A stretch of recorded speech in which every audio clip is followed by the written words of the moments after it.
বন্ধুরা, কাজল ভিলেজ কিচেনে সকলকে স্বাগত জানাই। রোজকারের মতো আজও রান্নাঘরে চলে এলাম। যখন দেখবেন হাতের সামনে কিছু থাকে না, মুসুর ডাল আর ডিম দিয়ে একদম মজাদার একটি রেসিপি আপনাদের সঙ্গে শেয়ার করব। তার জন্য প্লিজ প্রথম থেকে লাস্ট পর্যন্ত ভিডিওটি দেখতে থাকুন, আশা করছি বেশ ভালো লাগবে। তো চলুন তাহলে শুরু করা যাক। তো দেখুন, তার জন্য আমি এখানে মুসুর ডাল নিয়ে নিয়েছি। এই মুসুর ডালটাকে আমি সকালবেলা ভালো করে ধুয়ে ভিজিয়ে দিয়েছি। 50 গ্রামের মতো মুসুর ডাল রয়েছে। তো এখানে একটা মিক্সিং জার নিয়ে নিয়েছি। আর এই ডালটাকে আমি সকাল থেকে 3 থেকে 4 ঘন্টা হয়ে গেছে, দেখুন ভিজিয়ে রেখেছি, ফুলে গেছে কতটা। তো এবারে এটা মিক্সিং জারের মধ্যে নিয়ে নেব। তো যখনই আমাদের হাতের সামনে কিন্তু দেখবেন মাছ মাংস থাকে না, তখন কিন্তু আমরা মুসুর ডাল আর ডিম দিয়ে কিন্তু মজাদার খাবার একদম দুপুরের জন্য রেডি করে নিতে পারি। তো দেখুন, এটাকে কিন্তু ভালো করে ধুয়ে রেখেছিলাম, দিয়ে দিলাম। এবারে এর মধ্যে দিয়ে দেব আমি 3 টুকরো আদা। দেখুন, আদার টুকরোটাও দিয়ে দিয়েছি। আর দিয়ে দেবো আমি এখানে 2টো কাঁচা লঙ্কা নিয়েছি। এই কাঁচা লঙ্কাটা আমি দিয়ে দেব। দিয়ে আমি এটাকে ভালো করে, জল দেব না, এরকমই অবস্থায় ভালো করে বেটে নেব। তো দেখুন, মুসুর ডাল আদা লঙ্কাটা দিয়ে কিন্তু বেশ এরকমভাবে বেটে নিয়েছি। এবারে এর মধ্যে দিয়ে দেব আমি এখানে দেখুন 2টো ডিম নিয়েছি। এই ডিম দুটো আমি ভেঙে এর মধ্যে দিয়ে দেব।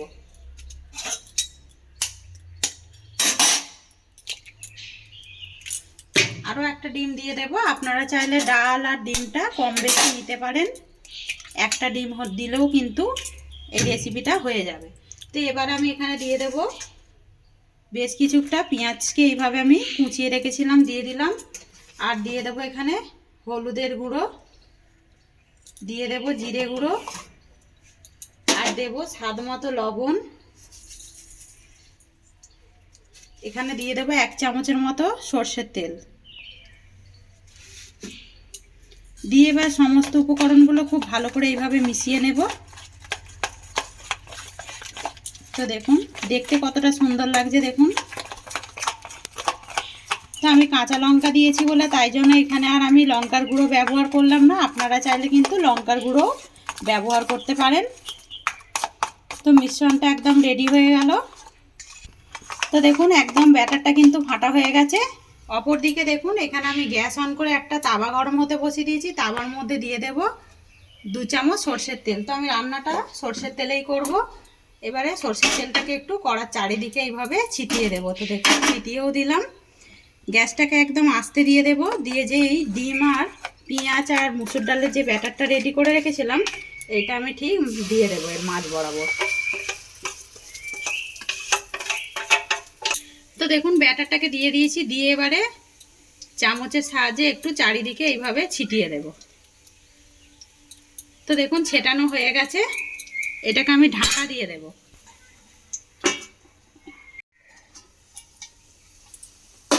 তো দেখুন, 2 মিনিট মতো ঢাকা দিয়েছিলাম। 2 মিনিট পর ফিরে এলাম। দেখুন গাটা কতটা শুকনো হয়ে গেছে, আর একদম মানে তাওয়ার গা থেকে কিন্তু ছেড়ে আসছে। দেখুন, এবার আমি এটাকে উল্টে দেব। এই দেখুন, উল্টে দিলাম। এবারে এই পিঠটাকেও ওই 2 মিনিট মতো লো টু মিডিয়ামে এটাকেও আমি রান্না করে নেব। তো দেখুন, 2 মিনিট কিন্তু হয়ে গেছে। 2 মিনিট পর দেখুন কিরকম হয়েছে। এটাকে আবার আমি উল্টে দিলাম। দেখুন কতটা সুন্দরভাবে রান্না হয়েছে, দেখুন। তো এটাকে উল্টে পাল্টে ভেজে নিলাম। এবার এটাকে নামিয়ে নেব। অপর দিকে আমি আবার একটা কড়া বসিয়ে দিয়েছি। কড়ার মধ্যে দিয়ে দেব সর্ষের তেল। তো দেখুন, দিয়ে দিলাম সর্ষের তেল। তো দেখুন, তেল কিন্তু বেশ গরম হয়ে গেছে। এবারে আমি এর মধ্যে দিয়ে দেব লবণ, দিয়ে দেব হলুদ গুঁড়ো। এখানে দেখুন ডুমো ডুমো করে আমি এইভাবে আলু কেটে রেখেছি টুকরো করে। আলুগুলোকে আমি দিয়ে দেব তেলের মধ্যে। দিয়ে এটাকে লাল লাল করে ভেজে নেব। ঢাকা চাপা দিয়ে দেব। দিয়ে 2 মিনিটের মতো লাল লাল করে ভেজে নেব। তো দেখুন, আলুটা কিন্তু বেশ ভাজা হয়ে গেছে। ততক্ষণে দেখুন, এইখানে যে আমি ডিম আর মুসুর ডালে ধোকাগুলো রেডি করে রেখেছিলাম, এবারে ধোকার আকারে কেটে নেব।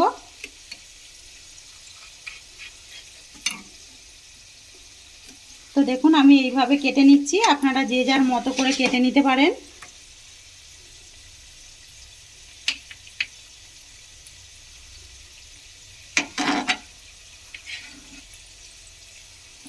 তো দেখুন ধোকাগুলো ডিমের আর ডালের ধোকাগুলো কিন্তু দেখতে বেশ সুন্দর হয়েছে। দেখুন কতটা সুন্দর হয়েছে দেখুন। তো দেখুন কতটা সুন্দর হয়েছে। অপরদিকে দেখুন আলুটাও কিন্তু ভাজা হয়ে গেছে। আমি একটা থালার মধ্যে তুলে নেব। আলুটা ভাজতে ভাজতেই কিন্তু সিদ্ধ হয়ে গেছে, অনেকটাই সিদ্ধ হয়ে গেছে দেখুন।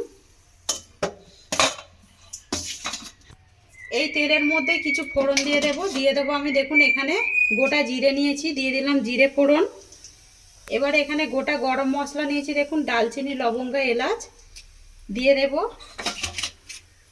তো ফোড়নটা থেকে যখন মিষ্টি একটা সুন্দর গন্ধ আসবে,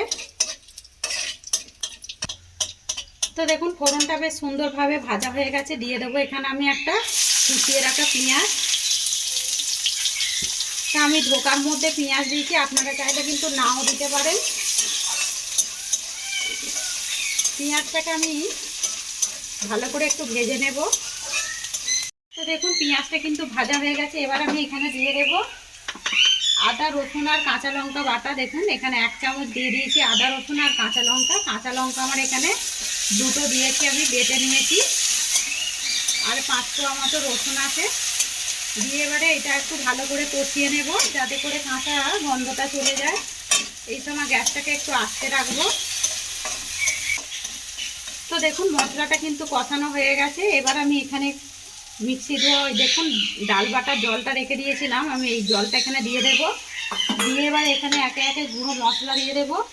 দিয়ে দেব হলুদ গুঁড়ো, দিয়ে দেব জিরে গুঁড়ো, দেব ধনে গুঁড়ো, আর দেব আমি এখানে রঙের জন্য কাশ্মীরি লঙ্কার গুঁড়ো। তো আমি এখানে কাঁচা লঙ্কা ব্যবহার করেছি, আর এইটা কাশ্মীরি লঙ্কার গুঁড়ো দিয়ে দিলাম। এবারে দিয়ে দেবো এর মধ্যে স্বাদ মতো লবণ বা মাপ মতো লবণ। তা আগে একটু মিশিয়ে নিলাম। দেব স্বাদ মতো লবণ বা মাপ মতো লবণ। তো লবণটা ঝালটা আপনারা আপনাদের প্রয়োজন মতোই ব্যবহার করবেন। তো দেখুন এটাকে আমি ঢাকা চাপা দিয়েই কিন্তু মশলাটাকে খুব ভালো করে কষিয়ে নিয়েছি। আর মশলা থেকে দেখুন তেল ছাড়তে শুরু করেছে। এবার আমি এই সময় দিয়ে দেব একটা টমেটোকে আমি কুচিয়ে রেখেছি, মাঝারি সাইজের টমেটোটা দিয়ে দিলাম। আর এই ফাঁকেই দিয়ে দেব এই আলুগুলো, কেটে রাখা আলুগুলো দিয়ে দেবো। দিলে পরে খেতে কিন্তু বেশ ভালো হয়। আপনারা চাইলে নাও দিতে পারেন, এমনি গ্রেভি করে যেরকম ঠিক মাছের ঝাল করি ওইভাবেও কিন্তু করে নিতে পারেন। এবারে মশলাগুলো, সমস্ত মশলাগুলোকে টমেটোর সঙ্গে আর একটু ভেজে নেব। এই সময় আমি আবারও একটু ঢাকা দিয়ে দেব। তো দেখুন মশলাটা খুব সুন্দরভাবে কষানো হয়ে গেছে। অল্প একটু চিনি নিয়েছি, চিনিটা দিলে পরে খুব সুন্দর একটা টেস্ট হবে, আর এতে করে কিন্তু তরকারির একটা ব্যালেন্স ঠিকঠাক করে। চিনিটা দিয়েও আমি মিশিয়ে নিলাম। এবার আমি এর মধ্যে দিয়ে দেব গরম জল। তো বন্ধুরা আমি এটাকে আগে থেকেই গরম জল করে রেখেছিলাম, হালকা উষ্ণ জল আমি দিয়ে দিলাম। তো একটু ধোকার মধ্যে কিন্তু গরম জল দিলে পরে খেতে কিন্তু ভালো লাগে। তো একটু বেশি জল দিলাম। আর ধোকা যখন ডিম আর ডালের ধোকাগুলো দেব তখন কিন্তু অনেকটাই জল টেনে যাবে। তো আজকের রেসিপি আপনাদের কীরকম লাগছে কমেন্ট করতে কিন্তু ভুলবেন না। একবার হলেও বাড়িতে এইভাবে ট্রাই করবেন, ট্রাই করে খেয়ে কমেন্ট করে জানাবেন যে কীরকম লাগলো। তো এটাকে আমি ঢাকা দিয়ে দেব। অপরদিকে দেখুন তরকারিটাও একদম কিন্তু হয়ে এসেছে। আলুগুলো বেশ কিন্তু সিদ্ধ ছিল, দেখুন একেবারে সিদ্ধ হয়ে গেছে। আমি এবারে ভেজে রাখা ধোকাগুলোকে দিয়ে দেব, মুসুর ডাল আর ডিমের যে ধোকাগুলো এই সময় দিয়ে দেব। তো সবগুলোই এইভাবে আমি দিয়ে দেব।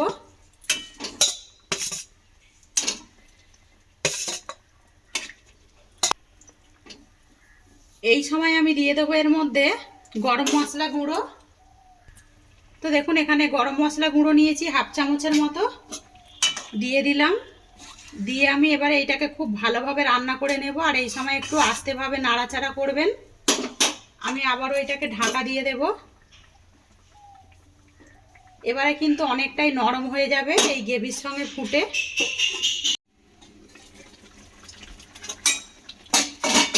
দেখুন একেবারে রান্না কিন্তু হয়ে গেছে।